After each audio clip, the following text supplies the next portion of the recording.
if you're trying to assess what should we do about it, I hear Democrats arguing, well, we should fire Pete Hegseth, we should fire the National Security Advisor. The bar for firing people like this is really high from the last administration.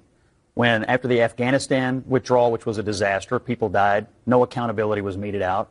After the drone strike that vaporized those poor kids and that family, no accountability. After the Secretary of Defense went AWOL, no accountability.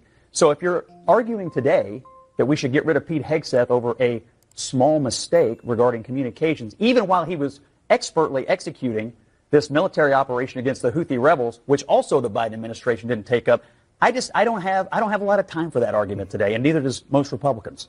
The problem here is that Pete Hegseth has taken no accountability. He's bashed the reporter. He's called it a hoax. He's done everything but say, hey, I made a mistake by putting this information in the Signal chat. You mentioned Secretary Austin.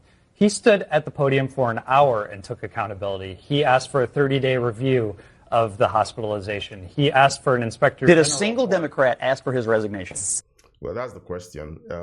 You have these Democrats who are clamoring for cabinet members, Trump's cabinet members, to resign over mistakes that are, in the scheme of things, far less than what other Democrat administrations had done. So coming up to say we demand accountability here when during the Democrat-led administration there was a series of snafus that happened that pale in comparison, okay, to what we're talking about here about the Signal leak. I think the Democrats really continue to show how much of a double standard party they are. Now, the other side, the Republicans, equally show that they have double standards. They are politicians. They want to do and say things that would ensure that they win the next election or that they stay popular. That's the gig, politics. But one side tends to go over and beyond to make themselves look squeaky clean when they are anything but. So is this position true? Now let's hear the rest of this. Scott, if I may. Did a single Democrat, Scott, not one. I am so glad to hear you say that this was a mistake. Yeah. We have not heard a single member of the Trump administration say that this was a mistake. Trump we did. Hang on. Did Trump actually say it was a mistake? Based on available information, according to Grok, Donald Trump did not explicitly call the Signal leak a mistake in verbatim terms. However, he acknowledged the incident indirectly by describing it as a glitch and attributing it to a staffer's error during a phone interview with NBC News on March 25th, 2025. He said it was a glitch and a staffer had Goldberg's number on there, suggesting an unintended mishap rather than labeling it a mistake outright. Additionally, in an Oval Office press conference on March 26, 2025, he downplayed the issue, calling the media attention a witch hunt and stating, "I don't know. I'm not sure. You have to ask the various people involved." When pressed about whether classified information was shared, these comments imply recognition of an error in execution without directly owning it as a mistake himself. So there are clips out there that have been chopped up to either make Trump look good while talking about this issue or make him look bad. But according to Grok, he didn't say it was a mistake, but he did say that there was a staffer involved and the staffer basically put the reporter in the wrong Signal group. Leadership. Trump did. We need leaders who step up, who own their mistakes, Trump and put did. out clear plans, because what I'm hearing on the ground from actual constituents is that this is a sign of the carelessness of this administration, who can't even protect national security details. What about our personal details? Now, when a politician tells you that they hear from actual constituents, the question is how many of those constituents make up the majority.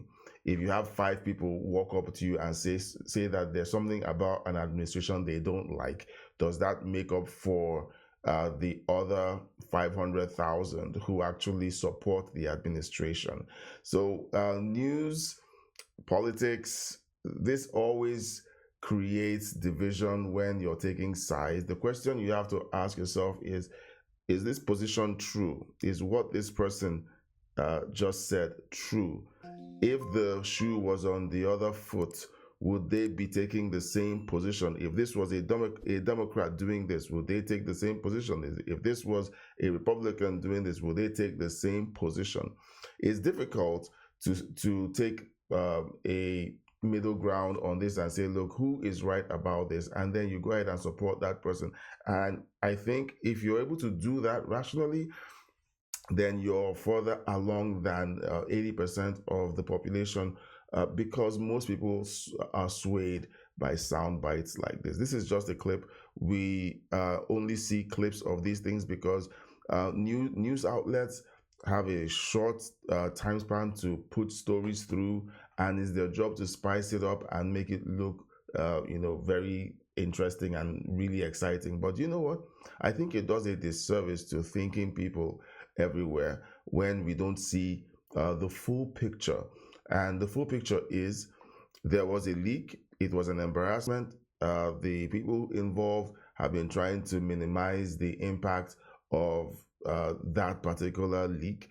And the question is, was it that big of a security issue than is being made out to be? Or is it a huge security issue than we're being made to believe? Scott Jennings has said that Trump came out to say this was a mistake.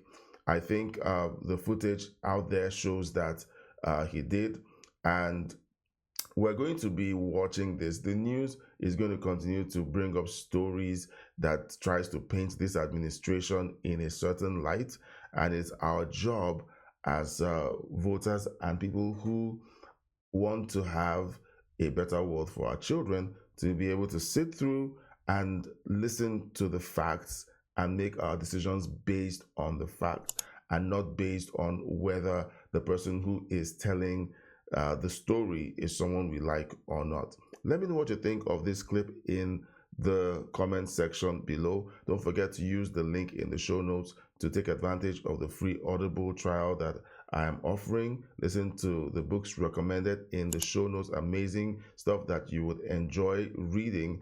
And don't forget to use this link up here to watch the next video.